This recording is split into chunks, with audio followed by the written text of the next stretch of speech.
Welcome to our few moments together on the Parsha. This Shabbos we have the privilege of reading Parshas Mishpatim, the Parsha that follows the giving of the Aseres Adibros, the laws of the Mishpatim. Mishpatim, of course, refer to civil laws. And it starts out by saying, Ve'ele ha-mishpatim, and these are the judgments, the civil laws, asher tosim lifneihem, that you shall place before them.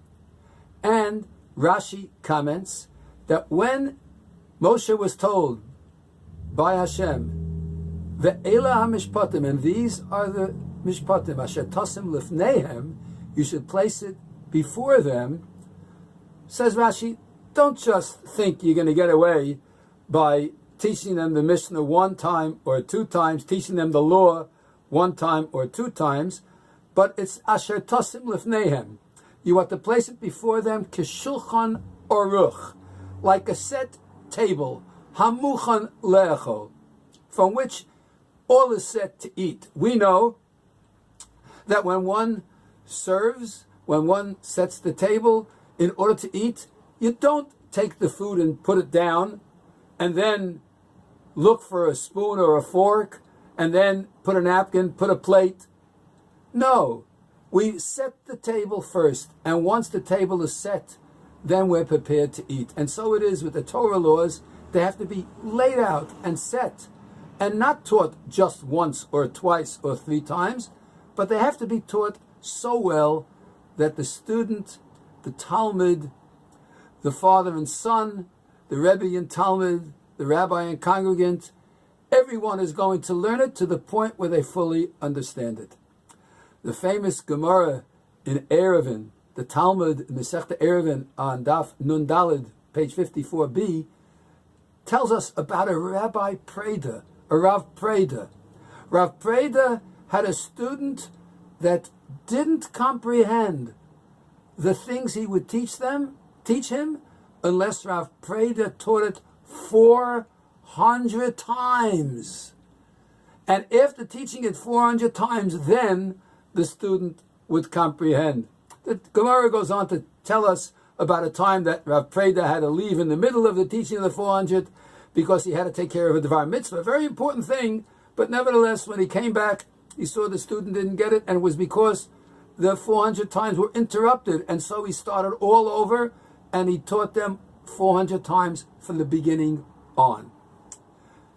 I'm intrigued by this beautiful story about the Rav Preda that was willing and eager and worked at teaching an obviously educationally challenged student 400 times, didn't lose his patience, took it easy, and kept teaching and responding once, again and again and again and again, teaching the same law until the student finally got it.